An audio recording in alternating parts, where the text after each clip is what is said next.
Hello, good morning. Judy here on this Sunday morning, August the 24th, 2025. And the Lord has led me today to Galatians 2, verse 9.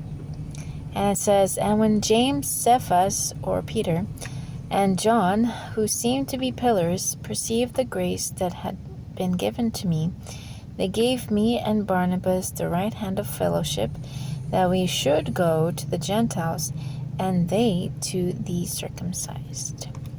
So this is Paul speaking or writing, and apparently James, Cephas, which is Peter, and John, wanted to basically was saying to Paul and Barnabas that they should go to the Gentiles, and James, Peter, and John should go to the circumcised. And I was reading a few verses before and after, and it says that the Lord had worked effectively in Peter, and I'm pretty sure in James and John as well, to basically share the gospel to the circumcised, meaning the Jews.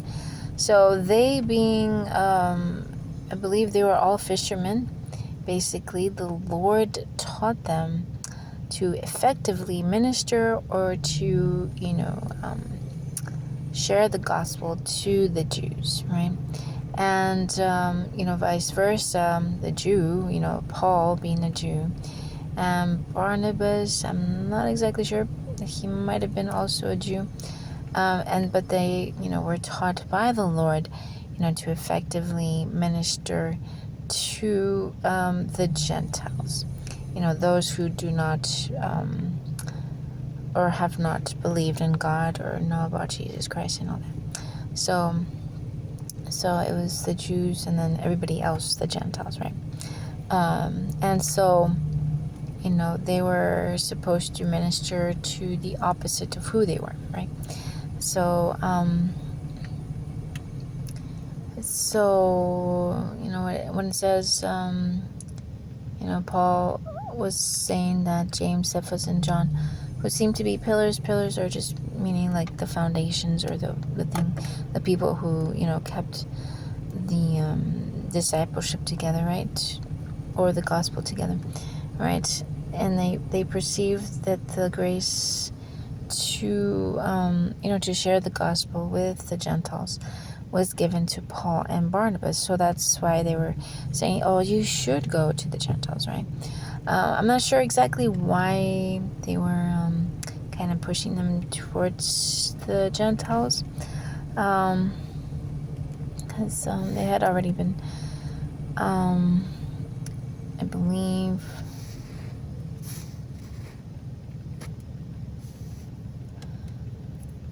maybe they hadn't been too much, and now they were kind of pushing them to go to the Gentiles.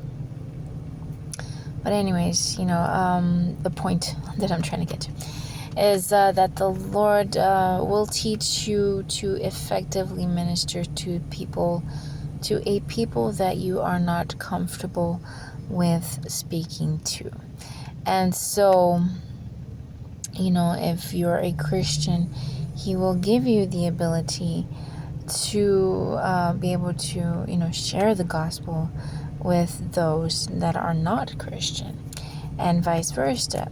If you were, perhaps on the outside and then you were, born again, you will be taught how to minister to those that are in the church, right? And that have always been in the church, right?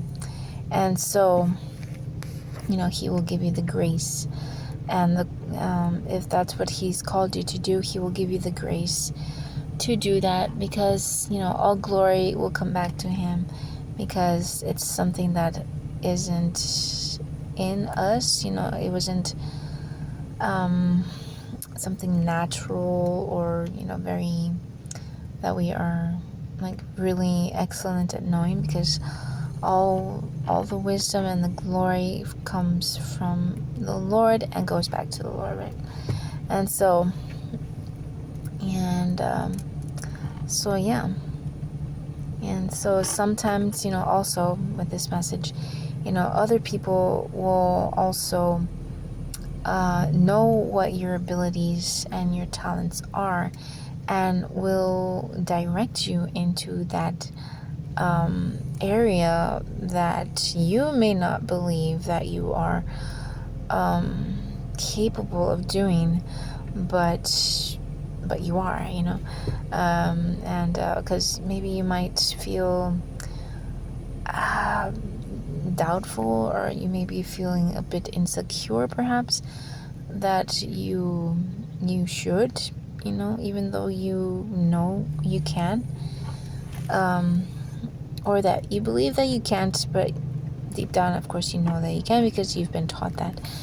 But the Lord will also place people in your life that will know what your talent or what your gift is in, and encourage you, maybe not push you, but encourage you to do what the Lord has called you to do.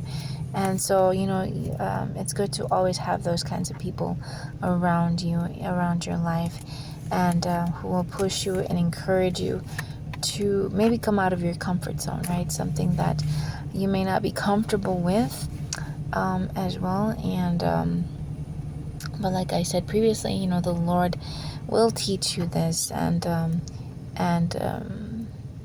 through others also, of course, encourage you. Right, and so I guess that's it that I get from this message. I know it's a kind of two message in this message, but that's how the Lord kind of right now revealed to me right now as I was talking. And so I hope this blessed somebody, encouraged you, and or blessed you. And if it did, like, comment, share, subscribe if you haven't already. And of course, thank you for those my new subscribers as well that recently subscribed. Already, wow, 260. Praise the Lord. I just hope that it continues to grow. I'm aiming for possibly 300 by perhaps the end of September, perhaps at least, or maybe before that, right? Anything is possible, right, with God. And so, so thank you. Welcome to the channel. Welcome to the family. For many subscribers, those that of course have been with me for the longest time, I'm very grateful and appreciative to you as well. And I'm just glad that you all, whether new or have been with me for a while, you are all welcome. And like I always say, I love you. Jesus loves you, of course, so much more. And I'll see you in my next video.